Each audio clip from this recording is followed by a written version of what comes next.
Good afternoon, everyone. Call the 15th meeting of the Corporate Services Committee to order. Please check the city website for additional meeting detail information. Meetings can be viewed via live streaming on YouTube and the city website.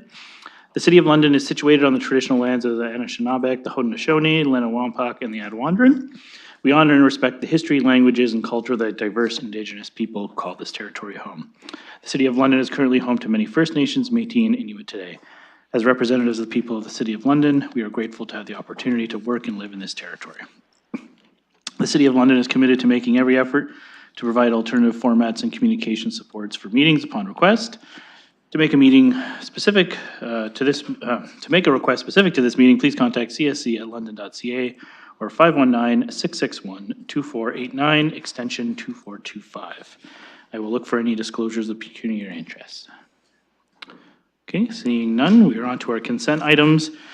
First up is 2.1, which is the single source print contract. Or is there anything that anyone wants to move? Go ahead, Councillor. Thank you. I know that I would like to do 2.3 separately. Okay, so pull 2.3, looking for 2.1, 2.2, and 2.4 to be moved. Okay, Councillor Cuddy, Councillor Stevenson. Yeah, I'm happy to move that. Okay, so we'll do 2.1, 2.2, and 2.4 first. Okay, any comments? Okay, go ahead, Mayor Morgan. Oh, sorry, Councillor Stevenson, go ahead. Through Councillor Pribble, he'd like 2.2 separate, so I will do that as well. Okay, so we'll pull 2.2 and 2.3, so we're looking at 2.1 and 2.4. And Councillor Cuddy and Councillor Stevenson, are you okay to move those two together?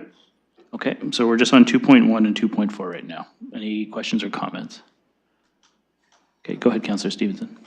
Thank you. On 2.4, I just had a couple of questions. So at the bottom of page 369, it talks about the development charges study and the unrealized growth projections and revenue pressures. And I just wondered, through you, if staff could just explain, it says in 2023, residential and non-residential development slowed because of inflation and higher borrowing costs. This resulted in only 54 million or 50% of the 109 million projected DC revenues being realized. So I just wonder, for the public who are asking about this, if the developments didn't happen, do we really need the DC money now? Like, is it really a shortfall if we don't have the developments that are related to that? Go ahead, staff. Thank you, through the chair. So the way the development charge legislation and background study works to culminate in the DC bylaw that is there, that essentially is set. Now that the legislation has changed, we update that every 10 years, and the next one will be in 2028. So the amounts are calculated when the development charge bylaw is initially put into effect to recover the projected and forecasted costs that are to build the infrastructure for which the housing is anticipated. So those projections, those financing, all of that is built into the DC background study to finance the infrastructure. Obviously, the infrastructure has to be built before the homes can be lived in, because that infrastructure has to support those new homes. So those are 20-year plans that are put into place to collect those. So when that money is not materializing, what that means is the money that is required to build the infrastructure is not necessarily there, because you need that money to be realized before the homes are built. So what we are flagging is that we are seeing, with the decline, normally we don't get too worried when we just see a small, a year perhaps, where it might be a shortfall. We are starting to see a sustained loss of revenue based on the lack of building and the development charges that are being collected. So it is an early warning sign that if there are shortfalls, that money will not be there to pay the debt charges, to pay the infrastructure that needs to be built in advance. So we are flagging that. That is certainly a long-term concern, but as an emerging issue, this is something that we certainly want to bring to Council's attention and that we are continuing to monitor. And there are a number of different ways that that can be managed, but certainly this is something that is on our radar and causing us a bit of concern at this time. Follow up, Councillor? Yes, thank you, and through you. I do hear that, and I'm just wondering, it becomes sort of an immediate concern when we are in the budget deliberations that are coming up and the property tax increases that we are seeing, when we are saying we need these reserves to be at a certain level and we're taking the money to ensure that the reserves are at this level, but we don't have the development. So I'm not understanding why it's an urgent need. I can see it being flagged as something, but not as an urgent need where we're needing to replenish those reserve funds according to a target that apparently is off course. Do you know what I mean? We're not developing as fast as we thought we could. So just as a follow-up question, it's just, are there expenses, we budget, let me just say this again. So we've got development charges that we take in as developments happen, and presumably that is income aligned with expenses. So if we don't have the development, and we know that we'll get it when the development does happen, could we be less concerned about the difference in our projection? Okay, go ahead, staff. Thank you, through the chair. So as you know, we have a 10-year capital plan. So those projects are well planned out in advance, and those projects are comprised of tax-supported funding, which is the taxpayer and the tax levy that we set on an annual basis. A portion of those capital projects, particularly with respect to growth, are funded through development charges. So what we are starting to realize is that the funding that is recovered through development charges is not materializing, which means that those capital projects that we will be looking to build in the next number of years may not have the funding to be able to provide the investment in that infrastructure. So we have a number of different ways that we can do, and one of the ways that is particularly useful is through our growth management implementation strategy, which Council did earlier this year. That is when we have a shortfall anticipated, there are projects that ultimately, if we don't have financing to be able to support them, would be deferred, and that is done in conjunction with the industry. So that is something that we're not simply backfilling the reserves. The development charges are not tax supported. They are built, and growth typically has paid for the growth. So this is particularly only with respect to the growth share to build the infrastructure to service new and growing subdivisions within the City of London. Follow-up, Councillor? Yes, thanks. I'll chew on that for a while, because, but I just had a couple of little questions in case the public is reading this and have the same questions as me. In section A of the recommendation, it says that 2 billion is uncommitted of the 4.3 billion. So I'm assuming we have it allocated, or we have an idea where it's going to be spent, but we just haven't signed agreements that commit us to pay that. Is that correct? That's on page 359. It's A of the recommendation, where it's just saying that our capital budget has 4.3 billion, 2.3 of it is committed, and 2 billion is uncommitted. Go ahead, Ms. Rory. Thank you, through the chair. Yes, that is correct. So the capital budget and the total amount of that budget is a reflection of budgets that are at various stages in the process. So there are many projects, and in fact, a number of projects added very recently through the budget that are very early stages. So to give you a couple examples of projects that have significant budget in place at this point, but have not significantly progressed to construction at this point. A couple examples would be the LTC Highbury facility project that will be progressing in the coming years. The master accommodation plan dealing with this campus, that's another project in very early stages with significant budget associated with it. So that's why you see a fairly significant amount of budget there, but showing as uncommitted at this point. Thank you. Sorry, go ahead, staff. Or not staff, sorry, go ahead, Councillor Stevenson. Thank you. And then just one other quick little question. At the bottom of 359, it says there's 133 discrete contract awards, and I just wasn't sure what that meant by discrete contract awards, where 367.8 million were awarded. Go ahead, staff. Thank you, through the chair. So those would be individual projects. So for example, a particular project may have a road component, a sewer component, a water component. That would be one discrete project though. Follow-up, Counselor? Nope, that's great, thank you. Okay, thank you. Any other questions on 2.1, 2.4? Yeah, so I just need a point of clarification here. So, Counselor Stevenson, you had pulled 2.2 on behalf of Counselor Pribble, and he says he no longer needs it. Do you still want 2.2 pulled? Whatever's easier, we can do it separately, or I'm happy to amend it to include 2.2 as well. Okay, yeah, we'll just do that as part of the consent motion now. We're just testing the clerk there, back and forth, back and forth. Okay, so now that we've incorporated 2.2, any questions on the credit rating? If that's part of this. Go ahead, Mayor Morgan. Yes, less a question, more a comment. So I just want to thank our finance staff for all the work that they've done in anticipation and leading up to the meetings that we had with Moody's, of which I was a part of. I would say the discussions were great, and they always have they always highly compliment our staff for the way that council's financial plan is executed over a number of years, which is what has secured once again our AAA credit rating, which is important to the taxpayers of the City of London because this is a determinant factor in the actual rates that we're able to get on our debentures. It's a function of how subscribed our debentures are. So when we need to build a community center or something like that, and we need to go out to the debt market, having a AAA credit rating ensures that the people are going to want to buy that debt, and they buy it at rates that are some of the most competitive.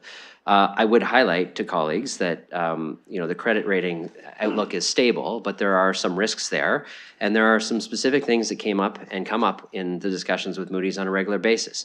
One of the things that they like is our multi-year budget process because it provides the flexibility. They do think that the way that we structure reserve funds are very much to the benefit of the municipality. We set money aside for things that we know are coming. We can self-finance from that under a short-term basis so that we avoid significant instability in our cash flow. So we have a very stable cash flow environment. Also, they always point to substantive policies like our surplus deficit policy and our assessment growth policy and how it helps us ensure that we control debt levels and infrastructure gap by ensuring that we put money towards those things as part of a standard policy framework that is relatively stable over time. They see the governance decision-making is very stable and that we have done a good job as a council over successive councils to stick to a long-term, stable, and comprehensive fiscal plan. So all that to say, this is a very good news story. It can sometimes feel routine after 48 years, but I can tell you it's not. It is a function of fiscal discipline over many decades and good hard work of our staff to ensure that council's fiscal policies are implemented effectively, and that they bring us a number of solutions, policy ideas, and frameworks to ensure that we continue to stay on a strong fiscal track. So I just wanted to pause, Chair, to say thank you to our staff, particularly across the finance division and all the divisions who contribute to preparing for these meetings. Again, this is substantive to our ability to borrow debt and borrow it at exceptionally good rates. Okay, thank you for those comments, Mayor Morgan. Go ahead, Councillor Cuddy. Thank you, Chair, and through you, and just like to make a few comments, no questions, but comments. And I'd like to dovetail off what the mayor just said. And, that's quite a remarkable trend, 48 years. I think that's longer than Councillor Van Meerbergen's been on council. But really, it's an incredible feat. And I want to thank, not only this staff and Ms. Barbone and Mr. Murray, but previous staff members who've recognized how important it is to have a good credit rating. And, many constituents, and the mayor alluded to this, many constituents and residents don't understand the value of a good credit rating. And it's so much more important in our city where we can borrow at a better rates and better prices and maintain a good, solid financial foundation. Because this isn't just current, this is setting us up, Chair, this is setting us up for the future. So again, not to belabor this, thank you so much for the great work you do and for providing such financial stability in the city. Thank you. All right, thank you for those words, Councillor Cuddy. Go ahead, Councillor Rahman. Thank you. This is on 2.4, if that's okay. If I go back to that, thank you. So thanks to my colleagues for their words on item 2.2, and wholeheartedly agree. It's positive news. I just wanted to ask a question about how we dive into some of the comments and explanations in Appendix B for the summary of the 2021 life-to-date capital budgets having no future budget component. I'm not sure how to explore some of these explanations, specifically related to the Northwest branch of the library. I'm not sure where that discussion would come back for council to be involved in. But just noting that the comment associated with it, I'm just like, who do I talk to about that comment and where that goes? Okay, go ahead, staff. Thank you, through the chair. So what I can say in general terms is that as we are exploring facility requirements and opportunities across the city, we are always mindful to consider where there may be partnership opportunities with other organizations or agencies, boards, or commissions of the city as well. So that is fundamental in the planning process for those facilities. We do know that the library in particular is very interested in potentially partnering with the city on a couple of potential projects if and when those projects come to fruition. So that is a known ask on their end, and certainly I would suggest that if you're interested in learning more about specifically the library's plans and intentions as it relates to future growth and expansion of their network, I'm sure that Mr. Ciccone would be very happy to chat about that and discuss what their intentions are going forward and how he could envision potentially partnering with the city as well. Thank you. Go ahead, Councillor. Thank you. Just a further comment. So the explanation that's listed as the Northwest Branch Library right now, with the uncommitted $6.686 million, is there is limited land available in the Northwest that meets the library's specific requirements within the service area, and the library is interested in pursuing another partnership opportunity with the City of London that will utilize these funds. I'm just wondering when that statement would last be checked in terms of the fact that they're undergoing a renovation of a branch right now in the Northwest. Okay, go ahead, staff, if you have anything further you'd like to add. Thank you. So these comments are updated with every iteration of this report. So they would have reviewed and provided their commentary and their feedback on that.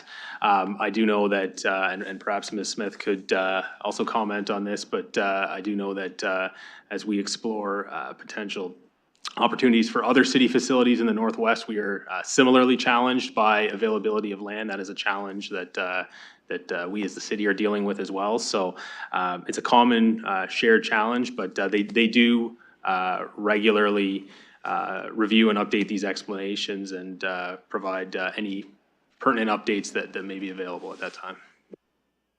That's helpful, thank you. And so my follow-up to that would be, if that uncommitted amount is in city reserve, is it only related to a library, or could it be repurposed to the community center need, the funding? Go ahead, staff. Thank you, through the chair. So these projects are growth-related projects and heavily funded through development charges. And those development charges would have been specifically collected for the purposes of libraries, so they could not be simply reallocated to other purposes. Follow-up, Councillor? Thank you, but for instance, the library could access that funding be in their current space in the Northwest where they're expanding services currently. Go ahead, staff. I don't know who wants to take a crack at that. Through the chair, so when we establish growth-related projects, it's through the development of the development charges background study. So what we do is we work with our respective service areas to develop their master plan needs, and we identify the necessary infrastructure to support those needs. In this particular case, they identified a Northwest branch. If there's a different servicing solution, we would consider a potential reallocation. Our preference would be to keep it in this respective project. Follow-up, Councillor? Thank you. Well, then I look forward to a conversation about a new Northwest London Library branch. Okay, thank you. Any other comments or questions? This is for 2.1, 2.2, and 2.4. Oh, Councillor Pelosa and Councillor Van Meerbergen as well. Actually, sorry, Councillor Van Meerbergen, you're, yeah, go ahead first. Okay, so I can go ahead. Thanks, Chair. Firstly, I want to thank my great good colleague, Councillor Cuddy, for what I assume was a backhanded compliment a little bit earlier. But following up on that, Oh, sorry, Councillor, we can't hear you. following up on 2.2, I'm interested in knowing, is it somewhat unique for a municipality to have a AAA credit rating and to have it for some time? Is that unique in Ontario? Are there comparators with other municipalities? Go ahead, staff. Thank you. Through the chair. So what I can say in general terms is that Ontario municipalities are generally fairly stable, and the governance associated with Ontario municipalities is generally quite strong. And specifically, there are legislative limitations on the amount of debt and the purpose of debt that municipalities can issue. So by virtue of that, municipalities only, of course, issue debt on capital projects. They do not issue debt for general purposes. So that tends to result in the debt burdens of Ontario municipalities being relatively limited compared to others. So overall, I would say the Ontario municipal sector is quite strong as far as credit ratings are concerned. Certainly not all municipalities are AAA rated. And I can't comment on how long others have been AAA rated, but certainly overall, Ontario municipalities generally tend to be fairly well rated as far as credit ratings go. I'll follow up, Councillor. Okay, so what I glean from that is there are other municipalities in Ontario that are also AAA. Go ahead, Mr. Murray. That is correct. Okay, thanks very much. Okay, thank you, Councillor Van Meerbergen. Sorry, that was, I'm just going to committee members first, so I wasn't trying to ignore you, Councillor Pelosa, but everybody's on the right-hand side and you're holding down the left there. So go ahead. It's okay, I know as budget chair, I'm not always the most popular person, it's okay. My first question is in regards to the 2024 mid-year capital budget monitoring report in regards to section, page 362, which is. Oh, sorry, we're not doing 2.3. I'm on 2.4. Oh, sorry. Okay, go ahead.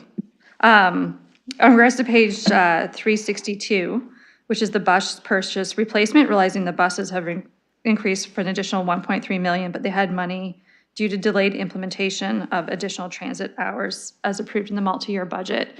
Do we know if it was delayed conventional transit hours or paratransit hours that they're reallocating those funds from? Staff might not have the answer today, which is okay, just asking. Go ahead, staff. Thank you. Through the chair, we can certainly follow up with LTC to confirm for certain which budget that relates to. Thank you. Thank you. I'm happy to have that answer for council and appreciate it.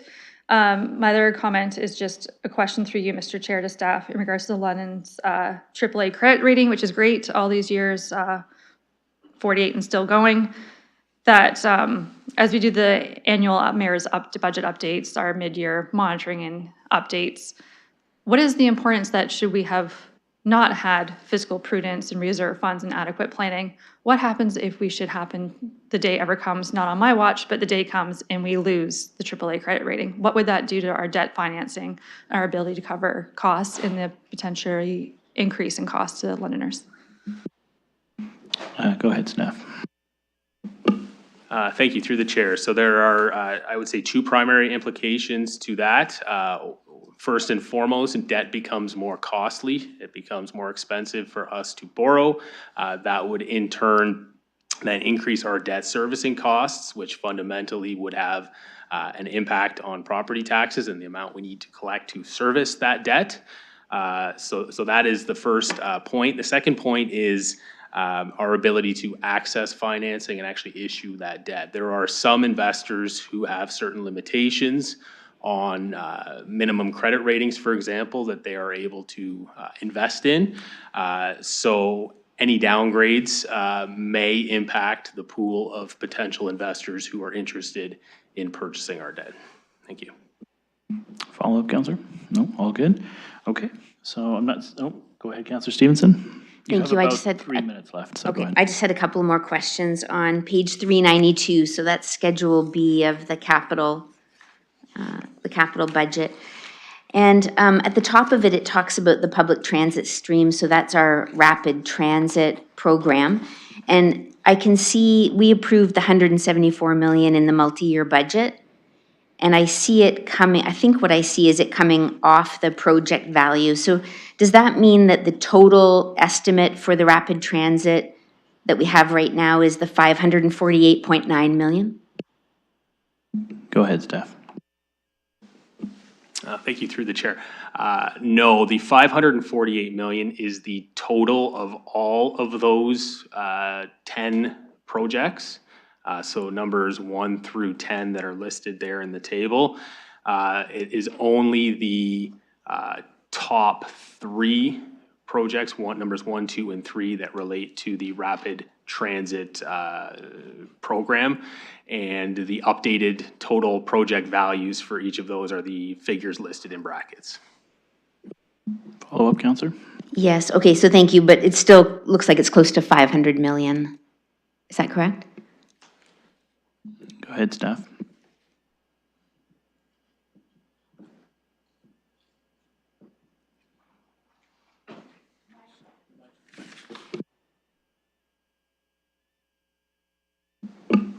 Thank you, through the chair. Rough math, it would be in the order of approximately 450 or so million. Thank you. Okay, thank you. And through the chair, down below at the bottom, intake number 4, I guess, on the public transit stream, it talks about application pending submitted December 2022. So do we know when we're expecting to hear back on that? Go ahead, staff. Thank you, through the chair. Unfortunately, we do not. We continue to be in regular contact with Infrastructure Canada and have not yet received a final decision on that. Okay, any other follow-up questions? Yeah, just one. So this is where we've put an application in and we're hoping for funding, but we don't have any indication that we're actually getting it, or if we have indication we're getting it, we just don't have it finalized and knowing when. Go ahead, staff. Thank you, through the chair. So we have submitted the application. We have been working through follow-up questions with Infrastructure Canada. We are hopeful that the application will be successful, but we do not have any confirmation at this point in time. Thank you.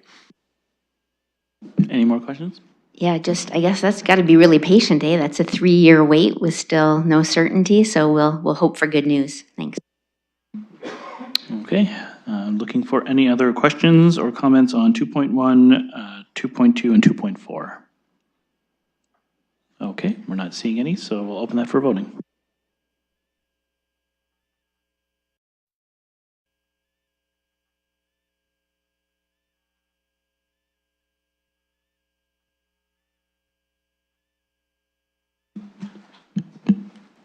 Closing the vote, motion carries 6-0.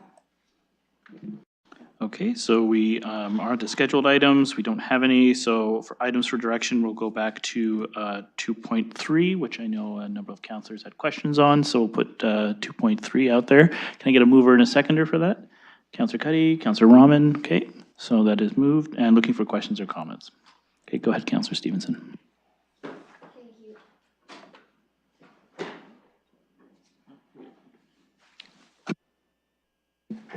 Okay, got it now. I've been emailing with staff earlier today, and I just wanted to get clarity on B of this recommendation. So the moving of the money to the reserve funds now for 2024.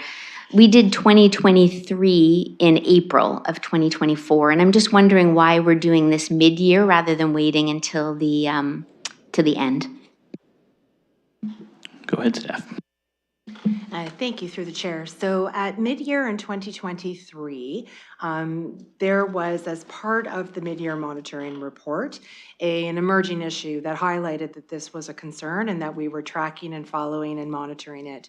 We did not have a clear knowledge as to what the potential pressure was because it had still come in, and we were still hopeful that there could be potential legislative changes.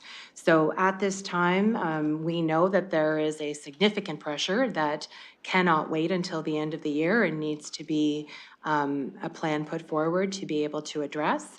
Certainly, we knew this during the budget deliberations early in the year in terms of how we were looking and trending, and that there was going to be a shortfall for 2023. So it's simply a timing issue that the legislation came in at the end of 2022. So at mid-year, the applications in terms of what our experience was to date was not as significant. However, since mid-year of 2023, we have seen a significant uptick in the number of exemptions that have been already granted in accordance with the new development charge legislation. And if this continues to track until the end of the year, based on what we're anticipating, we know that there will be a significant shortfall. So it is simply a timing difference with respect to when we were able to identify the problem and put forward a plan to address it. Follow-up, Counselor? Yeah, I guess, so it's a cash flow issue that we need the money right now, because I know we did the 9 million in April. We also had large amounts going to this reserve fund in anticipation of this the DC exemption problem. And from what I can see here, by us doing this allocation now, our surplus won't show this part of the surplus at the end of the year. Am I correct in that? Go ahead, Steph. Thank you. So through the chair, this contribution is not something that is made until the end of the year when we actually know what the surplus is going to actually be. This is an approval pending a plan to be able to contribute, noting that we have significant liabilities that we need to fund.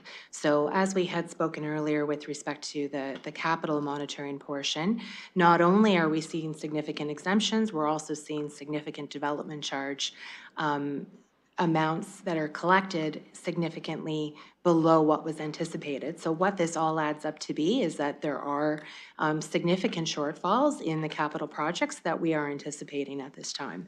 So until the end of the year, this is simply the approval, noting that this is what we are planning to do, noting that we have a liability. However, this would not be done and completed until after the year end, when we know what the actual surplus and the final projections actually come to become known actuals at that time. Follow-up, Counselor? Yes, thank you, and through the chair, thank you, that's helpful. So this number will basically be updated at the end of the year. We won't see sort of an additional amount. This number will just, this is our estimated right now, and at the end of the year, we'll have a final number. Okay, that makes sense. And so the other thing on that, so it's literally,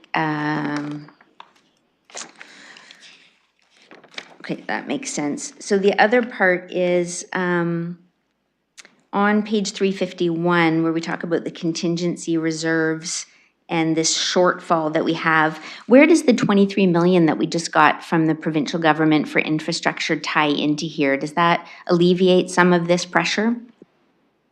Go ahead, Steph.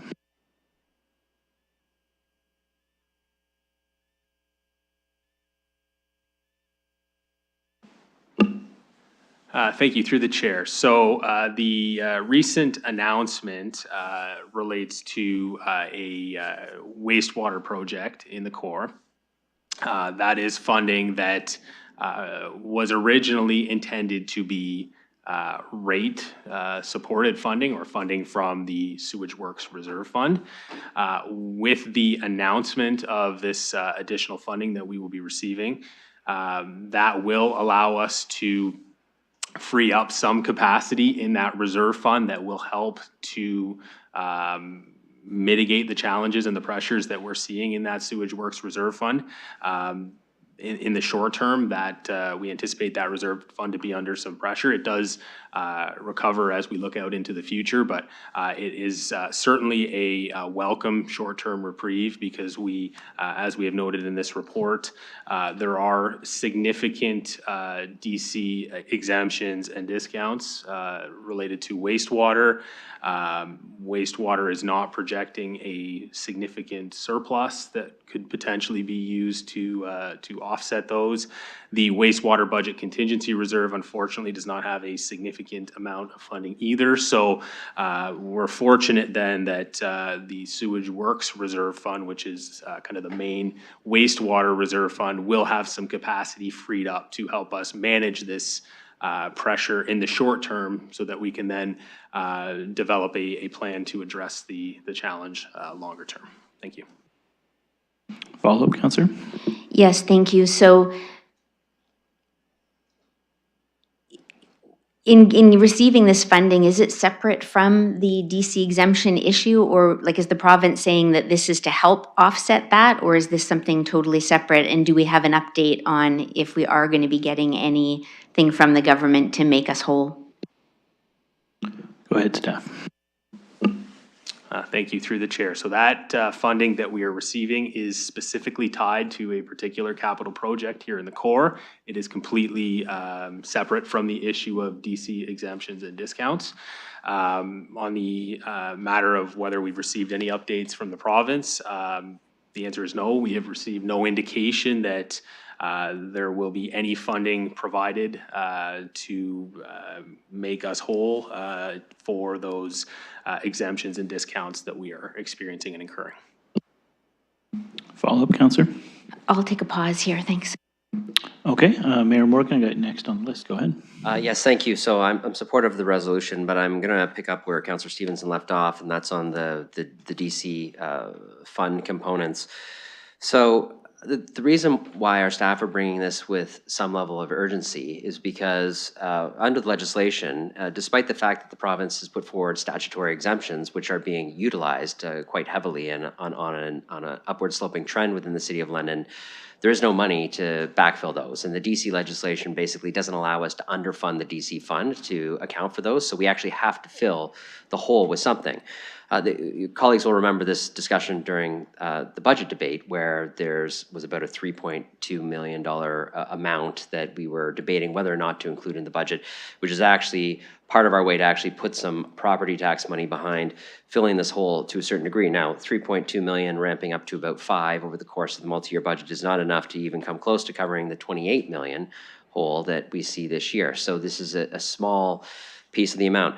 So here's the challenge. If we don't use surplus to put this in, the reason why we kind of have to know now what the directionality of council is we probably have to think about whether or not we're going to add $15 million to the 2025 budget and a couple of percent to try to fill the hole another way, because we cannot not follow the DC legislation and put the treasurer in a spot where she's incompliant with the legislation by not actually filling the DC fund up as the DC Act requires us to do.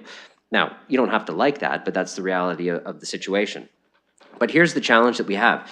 So DC funds have two types of exemptions, the non-statutory and the statutory exemptions. The non-statutory are the ones that we created as a council, which we're supporting.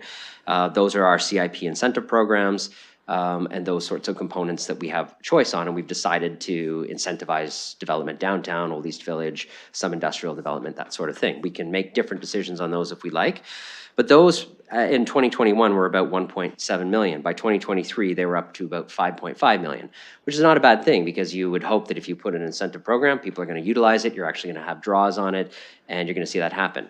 So we are collecting and planning to collect about enough tax to cover a number of our incentive programs that we've chosen to do.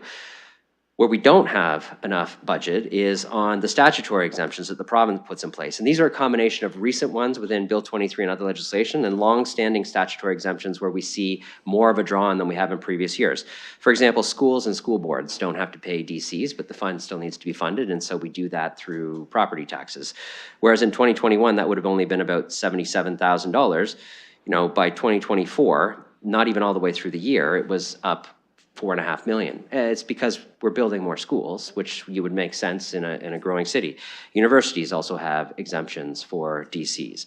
Then we have the Bill 23 exemptions, which are not only the ARU exemptions, but the rental housing exemptions, the not-for-profit housing and affordable housing exemptions.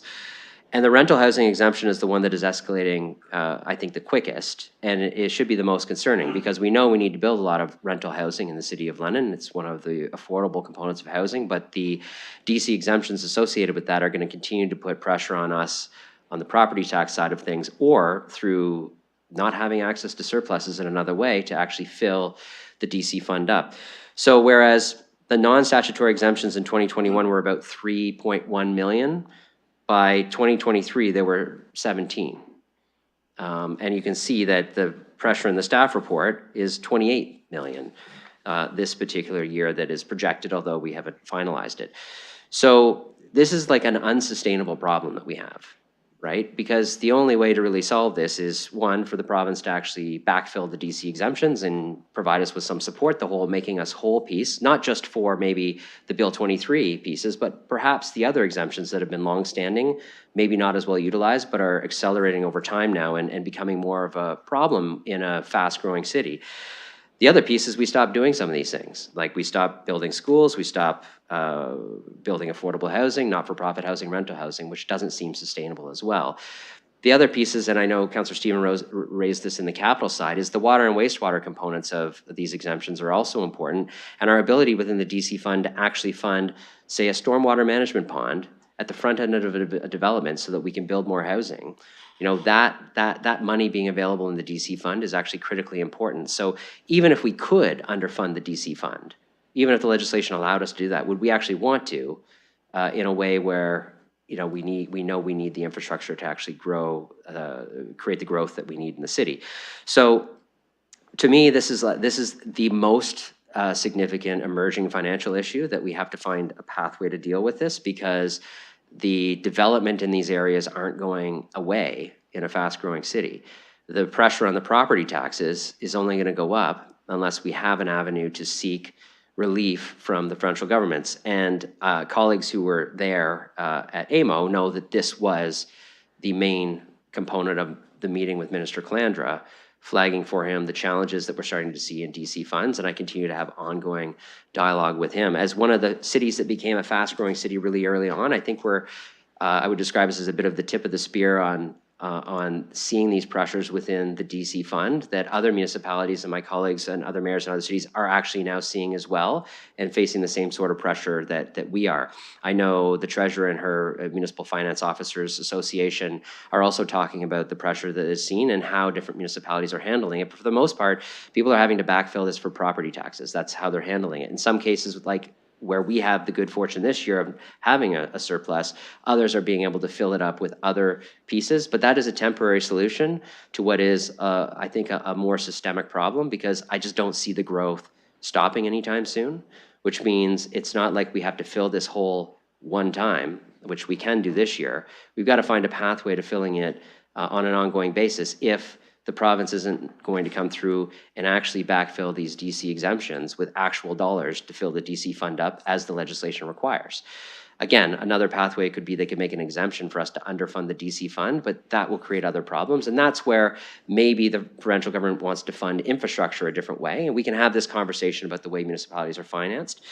But all of these things have to happen at the same time. And if these conversations don't evolve in the right way, we're going to have these short-term, very difficult pressures on municipalities to try to come up with the dollars to fund the growth that we're seeing in our cities. So I wanted to provide that context for colleagues, because it is important that we deal with this problem now so that we can know what our budget discussion is going to be like a little later on.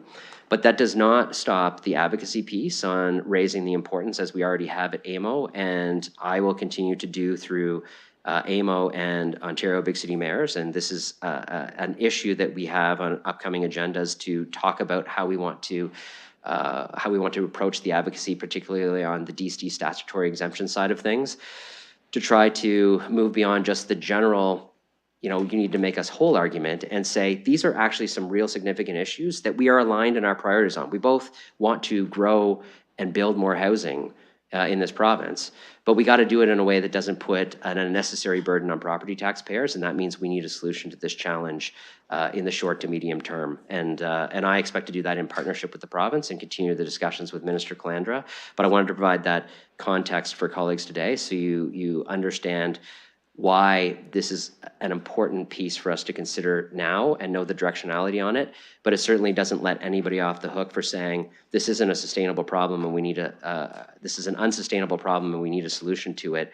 And that solution isn't going to be hoping we have enough surplus every year to backfill this on an annual basis. We need a permanent solution to fill the DC fund and deal with the statutory exemptions.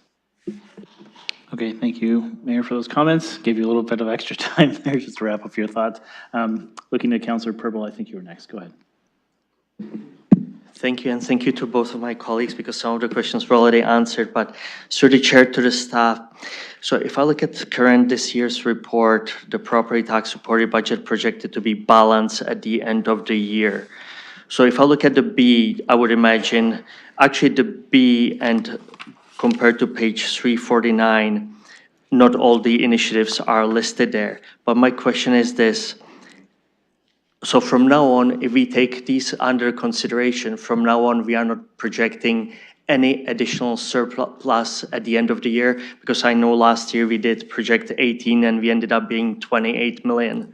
So my question is, based the way I understand it, as it says in point 1, to be balanced at the end of the year, I believe you are not forecasting any additional surplus. If you can please confirm that or explain. Thank you. Okay, staff, if you want to crystal ball the surplus, go ahead. Thank you, through the chair. So what I really want to emphasize is that these are projections at this point in time. Everything you see in this report is based on forecasts through the end of the year, informed forecasts and our best guess of how we think the year is going to transpire. However, a lot can change over the course of the year, and inevitably we have projections that fluctuate a little bit. So we will continue to actively monitor our budgets, and we'll continue to on a monthly basis, update our forecasts and our projections.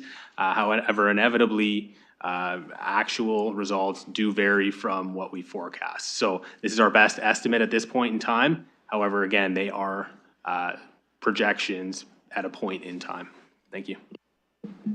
Follow up, Councillor?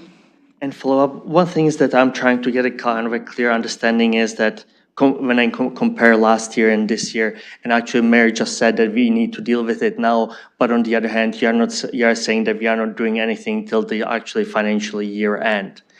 If you can confirm that, please. And the other thing is that if we are, because last year we did not make these commitments, that was just the first part, just the forecast, and we are already currently making kind of not commitments, you're already stating which reserve funds it should be going to, but we are actually not doing anything. So I was just curious, why is it there now if we are not making any commitments till the year end anyways, financial year end? Go ahead, Steph. Thank you, through the chair. So what I can say is that many of the factors driving this year-end position and specifically related to the DC exemptions and discounts, that's a relatively new issue. That new legislation came into effect in late 2022. This time last year, as we were putting together the 2023 mid-year report, we were still very much trying to get an understanding of what the impacts were going to be, and we noted that last year in the emerging issues section of last year's mid-year monitoring report. So we weren't in a position at mid-year last year to even be able to forecast what the ultimate year-end situation was going to be, because it was such a new and evolving piece of legislation at that point in time. So that is why we ultimately did not do the transfers and the actual backfilling until year-end.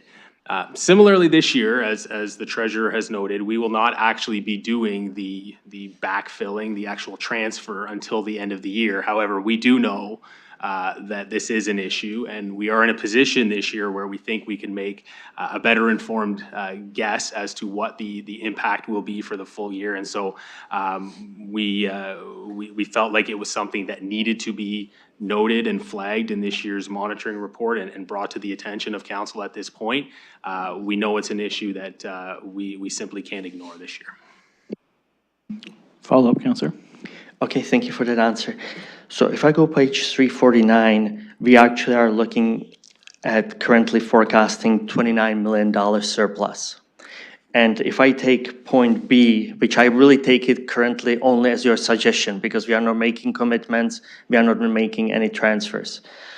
So we are committing 15, 16, that's something like roughly $70 million proposal, your suggestion, where should be money going? So 29 minus 17, so we still have $12 million that is kind of not unallocated, but not even unsuggested. And when would that be coming, or how would you make that decision, how and when? Go ahead, staff. Thank you, through the chair. So I will refer you to page 349 of the report package. It's table 1 in the operating budget monitoring report. So that breaks down the more significant contributing factors to the projected surplus. As you have noted, for the property tax supported budget, we are forecasting, at least at this point, a $29 million surplus for 2024. You can then see in the subsequent 2 lines the allocation of that surplus according to policy. So the first allocation is to the operating budget contingency reserve, which is section 4.1.2A of the surplus deficit policy. This is in relation to the discussion that we've been having related to DC exemptions and discounts. So this is the shortfall of the DC exemptions and discounts on the property tax budget, $15 million. So $15.1 million of the surplus, projected surplus, will go to the operating budget contingency reserve to backfill. And the other remaining 13.9, at least based on current projections, is the contribution to the unfunded liability reserve fund in accordance with section 4.1.2B of the surplus deficit policy, which authorizes the city treasurer to contribute any net personnel savings that are generated to the unfunded liability reserve fund. So this is a longstanding practice to set aside personnel savings to fund future obligations that are largely personnel related. So once you complete those 2 gates or checks in the process, there at that point, at least again, based on current projections, is no remaining surplus to allocate, as you see at the last row there of table 1. Follow-up, Councillor. Thank you for the answer, and I'll pass for now. Thank you. Okay, go ahead, Councillor Stevenson. Thank you. I just had 2 more. One is just clarity on what the mayor was saying about statutory requirement for the DC exemptions, because I could be wrong, but I thought when we discussed this at budget time that the Bill 23 DC exemptions were not statutory, that some cities were doing them, some were not, and that we felt it was the prudent thing to do without knowing that we had a commitment to make us whole. So can I just get clarity on what's a statutory requirement? Go ahead, staff. Thank you, through the chair. During the budget discussion, that is one of the reasons, and the primary reason why it was part of the legislative changes and included as part of the tax rate increase. So the exemptions have been introduced by legislation and are mandatory for all municipalities to put forward. As the mayor actually also indicated earlier through his comments, a large portion of the discussion we had during budget is the fact that because those exemptions are there, the DC funds need to be made whole and have a shortfall as a result of these exemptions. Those exemptions have to be funded. That is mandatory for a funding source to be funded. Typically, because we have no other source, it is done through property taxes. Hence, it is a mandatory requirement to backfill those funds and to backfill the shortfall. If there were other funds available, then we might pursue those. However, there are no other options within our municipality's ability, short of receiving a grant from the provincial government that would allow us to backfill those costs. Follow-up, Counselor? Yeah, thanks. I guess I have three questions, because the other one is, where will we see that $23 million influx coming in as some sort of relief on this system? Will we see it at all, or does that 23 million just go, that we received for the infrastructure just recently? Go ahead, staff. I think you talked about that earlier, Yes. but go ahead. Yes, Kyle answered that earlier, Mr. Murray answered that earlier, so that goes directly towards the capital project. That is not part of the property tax supported budget. That goes directly to support the capital project, which reduced some reliance on the Sewage Works Reserve Fund. Okay, thank you for that. And the other one's a little bit less related. On page 353, we talk about the cost and the revenue drivers going forward. And 2, social and community support services, there's a high likelihood of operating costs for agencies delivering services climbing due to inflation and increasing demand for service. It specifically talks about the Reaching Home funding, the federal funding. And I just wondered, there was $2 million that was allocated in 2021, 500,000 to London Cares, 500,000 to the Unity Project, and $1 million to Atlosa. And I wondered when we might be seeing a staff report on the updates on those, because the concern is that we receive that money for an emergency need, and the public is asking, like, how is that helping the homeless right now? How is that money being applied to meet that need? So I know the Unity Project purchased land, but as far as I know, it's not being used. And London Cares, there's a lot of uncertainty about the services there. Is there a plan for a staff report update? Looking to staff, but I don't know if anyone wants to comment on that directly, but go ahead. Through you. Oh, go ahead, Mr. Dickens. Sorry, didn't see you up there. Just hop in over your shoulder here, sorry. Through you, thank you for the question. We do not have a staff report planned to report back on previous year's allocation of the Reaching Home. But should council want a report back on previous year's Reaching Home funding, we would certainly follow your direction. Follow-up, Counselor? Actually, while Mr. Dickens is there, I just as a follow-up to that question from myself, I believe the Reaching Home funding, in terms of federal sourcing, that would be coming in the fall if we are looking for more funds? Through you, Chair, if we look to the federal government, we are expecting the federal government to roll out additional funding under different envelopes, some of it or all of it flowing through Infrastructure Canada, which actually holds the envelope for Reaching Home. This fall, we do anticipate to hear about additional funding towards the supports for individuals experiencing homelessness. I don't know if that's going to be rolled up through Reaching Home distribution channels, or if it will be a different process in which we hopefully receive those funds. As far as additional Reaching Home funds, we would anticipate next year receiving a new allocation. We have received this year's already. Okay, thank you. I was just at an AMO conference and they were talking about it. They wouldn't give a firm timeline either, but just put it out there. Looking for any other questions or comments on 2.3. Okay, Councilor Pribble, go ahead. Just a quick follow-up, and as page 349 states, that the fund in accordance with surplus deficit policy section 4.1.2. So if the council, if we wanted to make any changes of this surplus to be divided different way, then the council would have to make a change to this policy. Is my understanding correct? Go ahead, staff. Thank you, through the chair. So yes, we are allocating the projected surplus, or forecasting that we would allocate the projected surplus based on policy. Council can choose to potentially change that policy. I will note that we have already received direction to report back on the surplus deficit policy in the first quarter of 2025, at which point council could review the policy and the continued appropriateness of that policy at that time. Follow-up, Councilor? Thank you. And last question. in terms of the timing, when this surplus comes in and when I'm aware of the staff coming back to us with the proposal for the new policy Q1, will there be enough time to make potentially changes to the current year's year-end surplus? Go ahead, staff.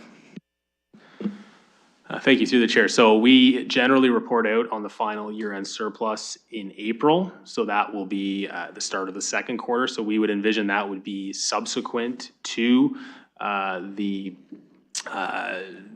report coming back on the policy itself. So there would be an opportunity at that point to, if there are any changes made to the policy, to consider that at that point in time.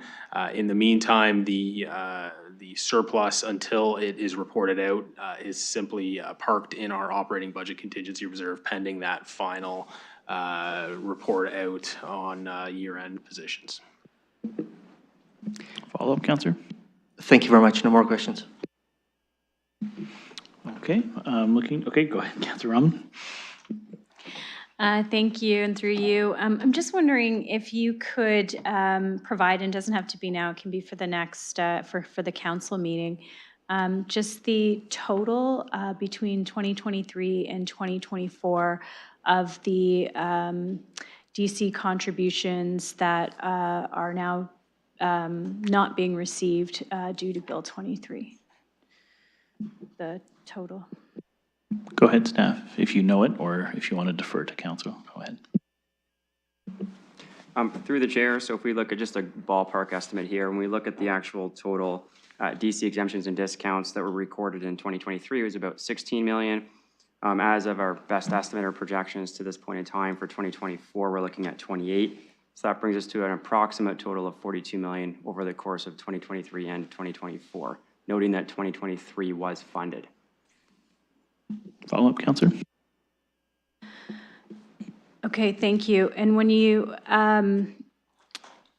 look at the 29 million that we have, that we've been discussing today, I'm just wondering, we're again reliant on how the province decides whether or not to make us whole, of which we don't fully understand at this point still what that criteria is to do so, and that's why we're still advocating to better understand how they'll go about making that decision. That's still my understanding of where we're at in the conversation with the province. I don't know if that's a question for the mayor. Yeah, looking to either the mayor or staff, if someone wants to take a crack at it. Why don't you, I missed the end of the question, so I need to hear it again, but I'm happy to let you start and I'll jump in. Go ahead, staff. Thank you, through the chair. So I think if I can paraphrase it, and please correct me if I'm wrong, Councillor, essentially, do we understand what making us whole means, and how will we know if we get there? Yeah, it seems to me that the criteria or the sands keep shifting on how we get to that point of being made whole by the province. It doesn't seem to be something that they've clearly articulated how we get there, and I'm just wondering when we think we might get to a clearer articulation of that, or is that what we consider the advocacy to be? I'm happy to jump in, Chair, if you want. Okay, so I think part of the challenge is that the amount isn't determined, it's determined based on development, right? So because they're exemptions based on development activity for the most part, we'll only ever know after the year completes how many, what the activity was and how much the exemptions were. So I think it would be difficult for the province to upfront say, we're gonna give you X millions of dollars a year for the next 5 years and that's gonna cover it, because as cities grow at different paces, they're gonna be impacted differently. So it seems to me like the reasonable way to do this is an articulation of, here's what it cost us in these years. Here's kind of the path that we're on. This is the impacts of the legislation. Because I think, if I approach this collaboratively, I'm not sure anybody really realized the impacts of the legislation up front. It just, let's try to build some more housing, let's give some exemptions. And now what we see is an escalating impact that is significant on municipalities. And to the province's credit, we've seen them actually change legislation and back away from things like the 5-year phase-in and other pieces that had substantive and unintended consequences on municipalities.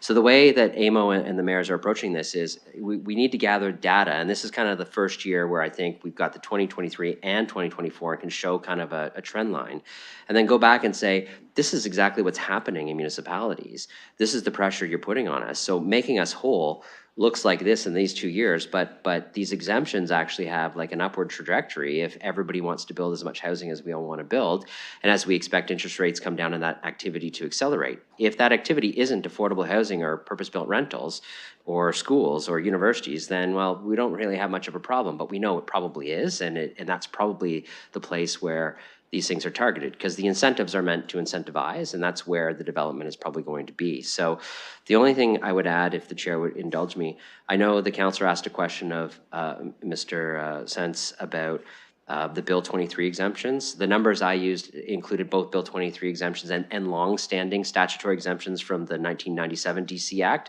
which I think are becoming more impactful because of a fast-growing city, that I would include as a pressure point. I wouldn't just stick to our advocacy on just the Bill 23 changes. I think the long-standing statutory exemptions are becoming a different pressure point as well, that I think we need to engage with them on too. So I just wanted to add that context. Okay, Councillor, do you have any other questions?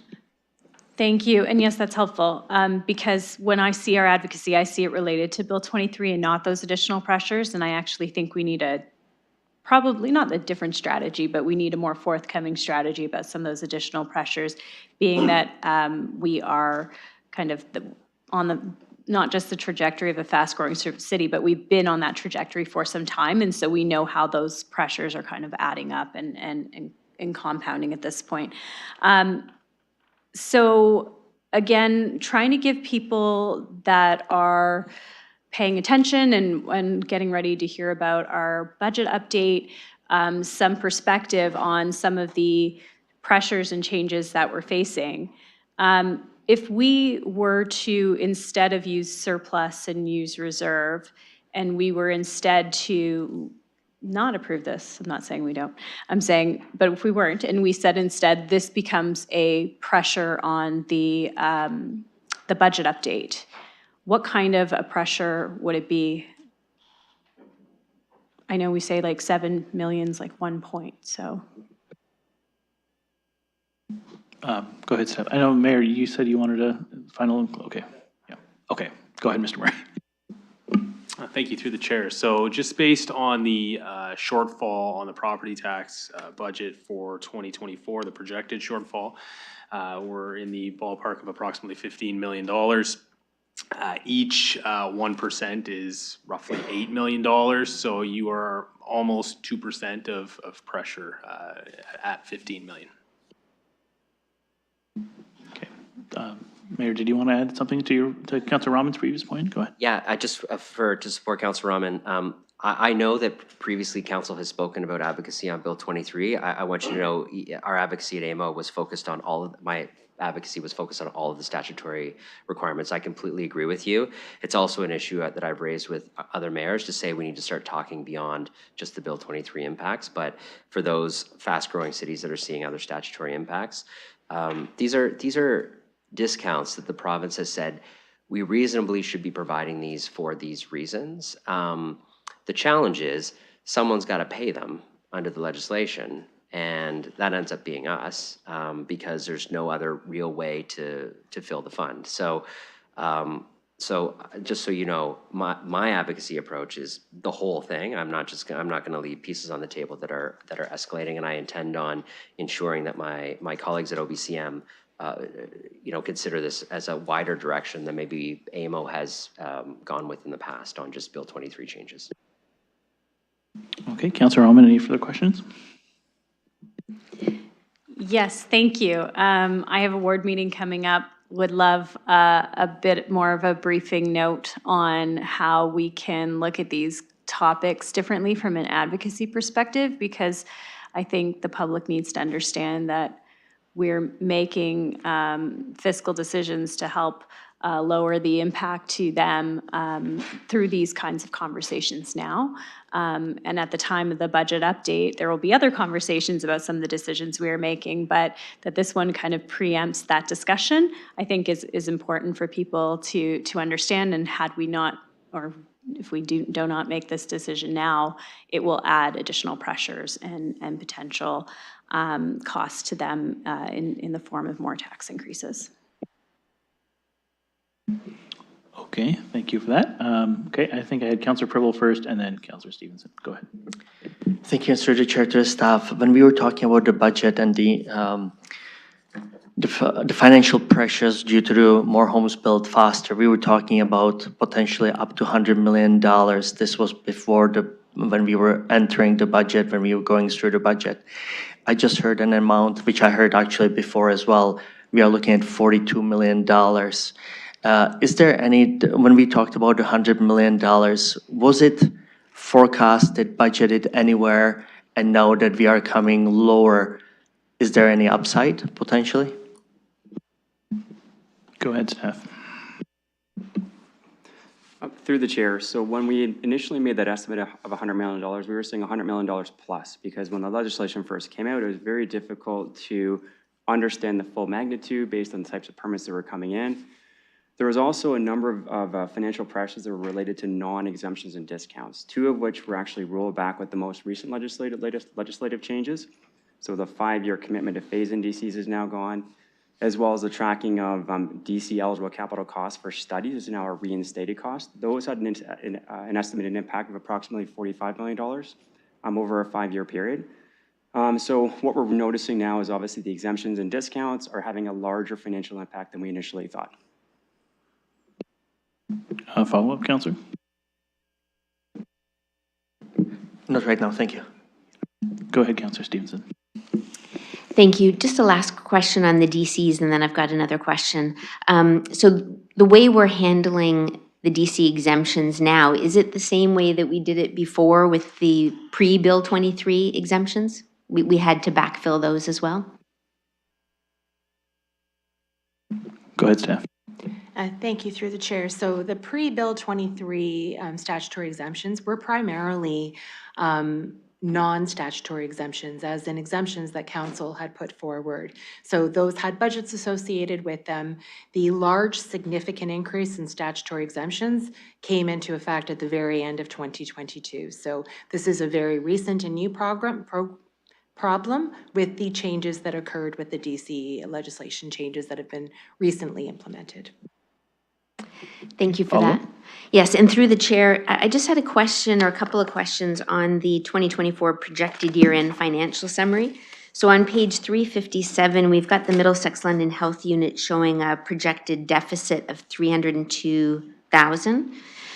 And I just wondered, seeing as I think we only pay 25% or something of their expenses, so I just wondered, is this 25% of their deficit, or I don't need the exact number, but is this a portion of their deficit?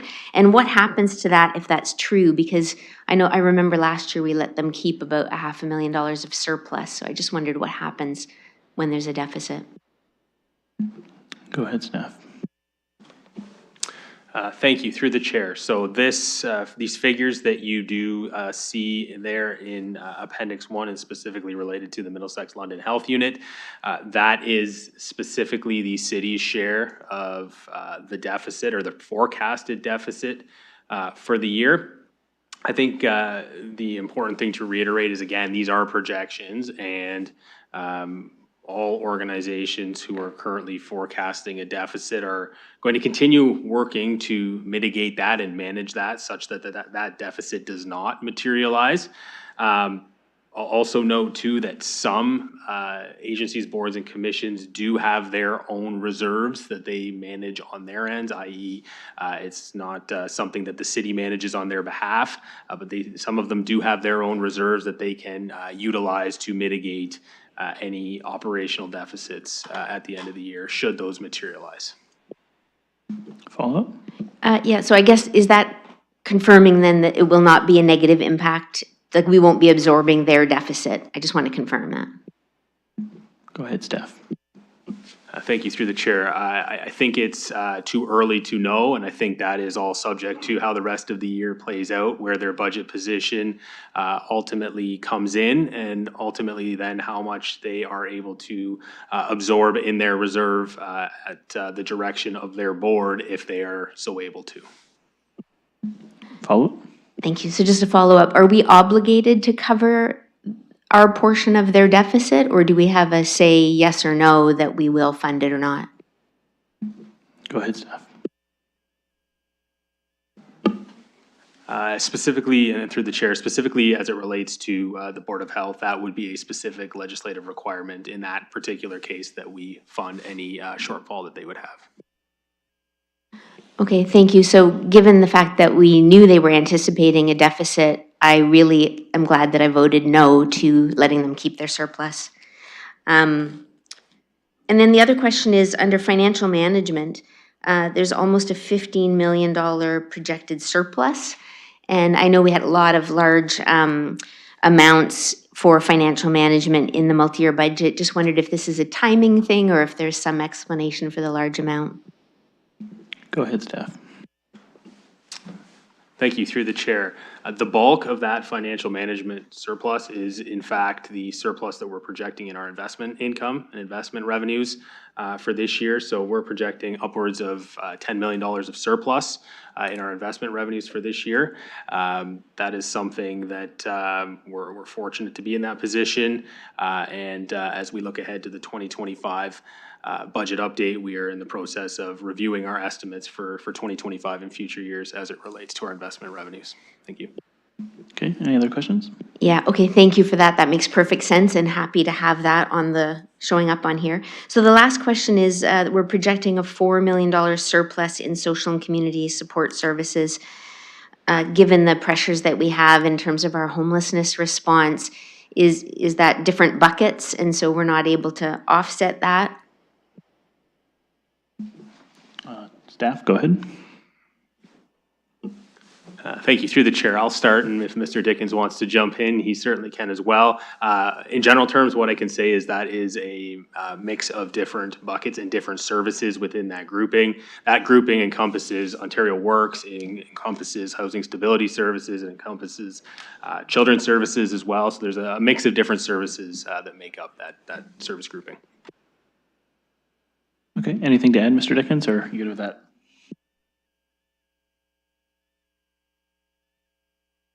Right, thumbs up. Okay, good stuff. Any other questions? No, that's good. I think that's what I thought, but just if the public is looking this, thinking that we didn't spend all the money that we had on homelessness, that is not true. Okay, so looking around, any other questions? All right, we're all good. We will open that for voting. This is for 2.3.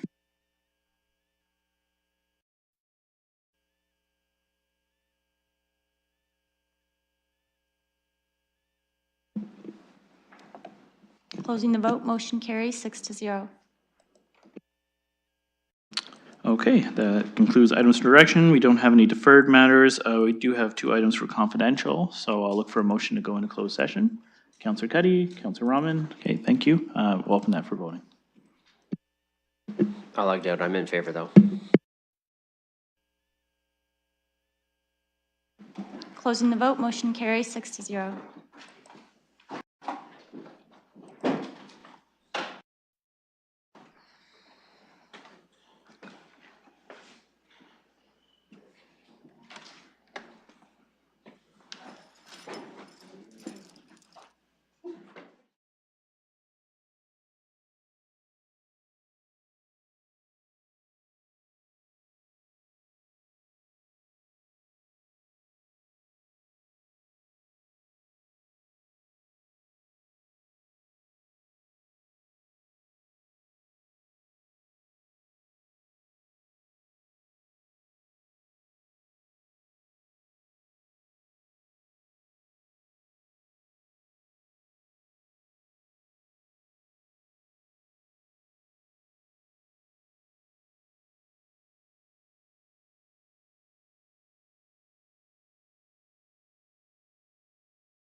Okay, welcome back, everyone. Looking to Councillor Stevenson to report out from closed session. Go ahead. Thank you. We went into closed session at 2:17 to 2:23, and progress was made for the matters upon which we went into closed session. Great, thank you. Just looking for a motion to adjourn. Okay, Councillor Rahman, Councillor Stevenson, thank you. All those in favor of adjournment? Any opposed? Motion carries. Okay, thank you. Have a good afternoon, everyone.